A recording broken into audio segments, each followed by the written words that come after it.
पास एक बार एक व्यक्ति रेगिस्तान में कहीं भटक गया। उसके पास खाने पीने की जो थोड़ी बहुत चीजें थी वो जल्द ही खत्म हो गई और पिछले 2 दिनों से वह पानी की एक एक बूंद के लिए तरस रहा था।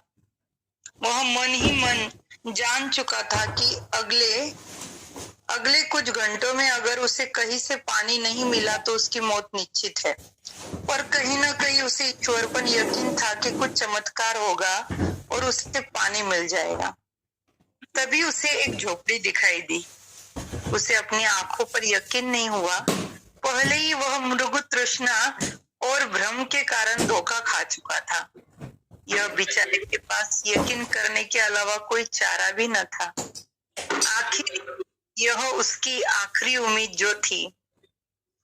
वह अपनी बची कुची ताकत से झोपड़ी की तरफ चलने लगा। जैसे जैसे करीब पहुंचता उसकी उम्मीद बढ़ती जाती और इस बार भाग्य भी उसके साथ था। सचमुच वहां एक झोपड़ी थी, पर यह क्या, झोपड़ी तो वीरान पड़ी थी, मानो सालों से कोई वहां भटका न हो। फिर भी पानी की उम्मीद में वह व्यक्ति झोपड़ी के अंदर घुसा। अंदर का नजारा देख उसे अपनी आंखों पर यकीन नहीं हुआ कि वहां एक हैंडपंप लगा हुआ था झोपड़ी के अंदर। वह व्यक्ति एक नई ऊर्जा से भर गया। पानी की एक एक बूंद के लिए तरसता वह तेजी से हैंडपंप को चलाने लगा, लेकिन हैंडपंप तो कब का सूख चुका था। वह व्यक्ति निराश हो गया। उसे लगा कि अब उसे मरने से कोई नहीं बचा सकता। वह निठाल होकर गिर पड़ा।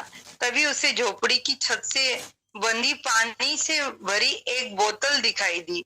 वह किसी तरह उसकी तरफ लपका और उसे खोलकर पीने ही वाला था कि तभी उसे बोतल से चिपका एक कागज दिखा।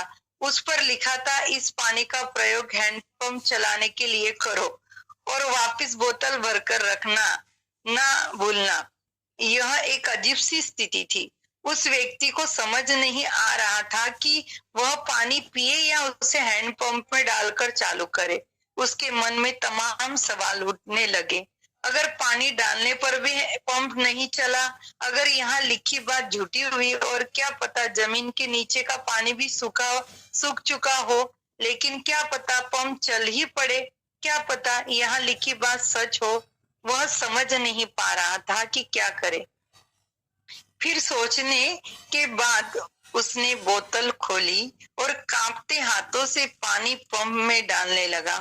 पानी डालकर उसने भगवान से प्रार्थना की और पंप चलाने लगा। 1 2 3 और हैंडपंप से ठंडा ठंडा पानी निकलने लगा। वह पानी किसी अमृत से कम नहीं था। उस व्यक्ति ने जी भर कर पानी पिया। उसकी जान में जान आ गई। दिमाग काम करने लगा। उसने बोतल में फिर से पानी भर दिया और उसी छत से बांध दिया। जब वो ऐसा कर रहा था तभी उसे अपने सामने एक और शीशे की बोतल दिखी। खोला तो उसमें एक पेंसिल और एक नक्शा पड़ा हुआ था, जिसमें रेगिस्तान से निकलने का रास्ता था। उस व्यक्ति ने रास्ता याद कर लिया और नक्शे वाली बोतल को वापिस वही रख दिया। इसके बाद उसने अपनी बोतलों में जो पहले से ही उसके पास थी पानी भरकर वहां से जाने लगा। कुछ आगे बढ़कर उसने एक बार पीछे मुड़कर देखा, फिर कुछ सोचकर वापस उस झोपड़ी में गया और पानी से भरी बोतल पर चिपके कागज को उतारकर उस पर कुछ लिखने लगा। उसने लिखा, मेरा यकीन करिए, यह हैंडपंप काम करता है। यह कहानी संपूर्ण जीवन के बारे में है। हमें सिखाती है कि बुरी से बुरी स्थिति में भी अपनी उम्मीद नहीं छोड़नी चाहिए। और इस कहानी से यह भी शिक्षा मिलती है कि कुछ बहुत बड़ा पाने से पहले हमें अपनी ओर से भी कुछ देना होता है। जैसे उस व्यक्ति ने नल चलाने के लिए मौजूद पूरा पानी उसमें डाल दिया। देखा जाए तो इस कहानी में पानी जीवन में मौजूद महत्वपूर्ण चीजों को दर्शाता है। कुछ ऐसी चीजें जिनकी हमारी नजरों में विशेष कीमत है। किसी के लिए मेरा यह संदेश ज्ञान हो सकता है, तो किसी के लिए प्रेम, तो किसी के लिए पैसा। यह जो कुछ भी है उसे पाने के लिए पहले अपनी तरफ से उसे कर्म रूपी हैंडपंप में डालना होता है और फिर बदले में आप अपने योगदान से कहीं अधिक मात्रा में उसे वापिस पाते हैं।